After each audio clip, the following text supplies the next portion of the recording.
This is Vin from New York who asks, is what Travis Hunter is doing as a two-way player harder than what Shohei Ohtani does, obviously as a hitter and a pitcher?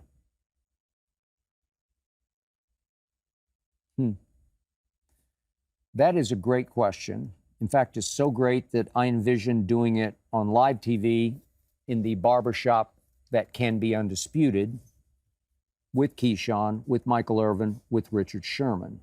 Fascinated by it. But I believe I have a good answer and the right answer. Skill-wise, it's a little harder for Ohtani to do what he does because to me, as cliche as it sounds, hitting a baseball is the hardest thing to do in sports. It's why if you can hit it, as in get a hit, 1 out of 3 times, you'll be in the Hall of Fame. That's how hard it is to hit a baseball.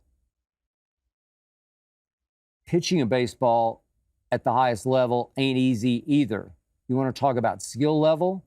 To be able to throw it 100 miles an hour or to take something off it and make it spin and curve, duck and dart at 80 or 85 miles an hour while still, as they say, painting the black with pinpoint control.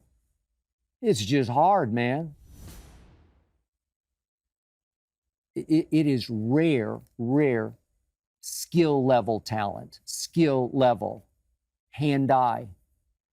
It's just so rare. I take nothing away from what Travis Hunter is doing because it is extraordinary. But still, you have to go back to Babe Ruth to find somebody in the sport of baseball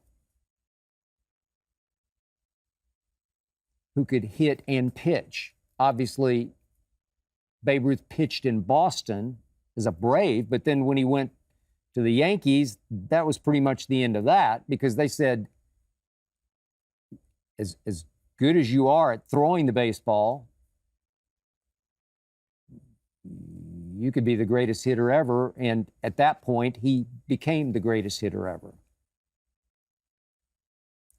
So what Travis Hunter is doing is actually extreme mirror image ability, but the abilities are sort of the same in reverse.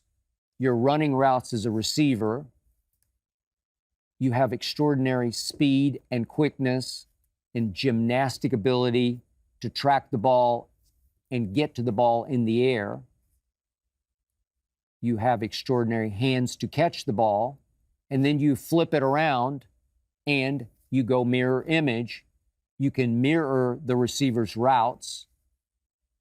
You can anticipate, and you can beat the receiver to the football as Travis Hunter did in the flat, as it looked like TCU was about to score another touchdown the other day when he snatched the interception.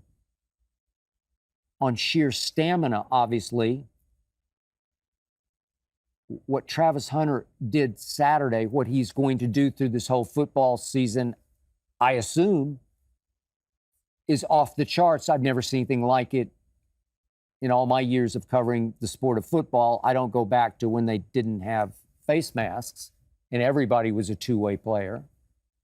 But 144 snaps in 100-degree heat in Fort Worth, Texas, it's impossibly great just on the stamina level, just on the physical toughness level to hit and get hit that many times in the heat. Never seen anything quite like that. But when we get to just the sheer talent level or skill level, I still have to give Ohtani just a slight edge.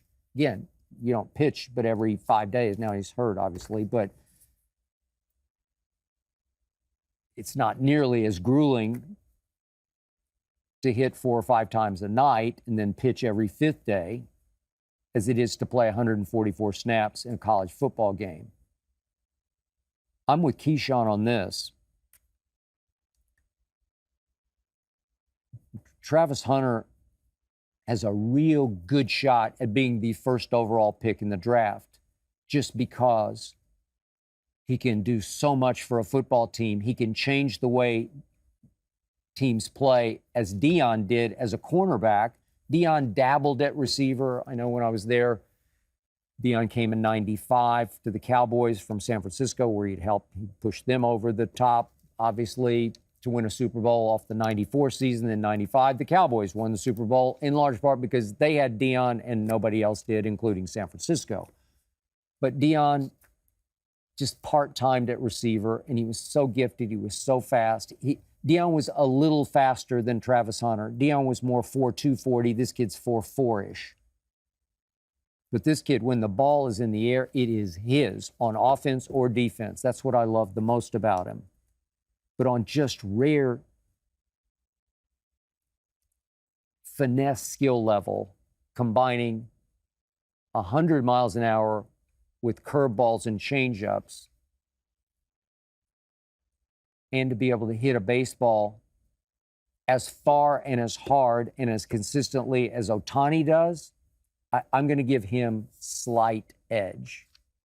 I hope you enjoyed that video. You ready for more? Make sure you click that subscribe button for all the exclusive content from the Skip Bayless Show. And don't forget to check out the full episode of the show wherever you get your podcasts by clicking the link in the description.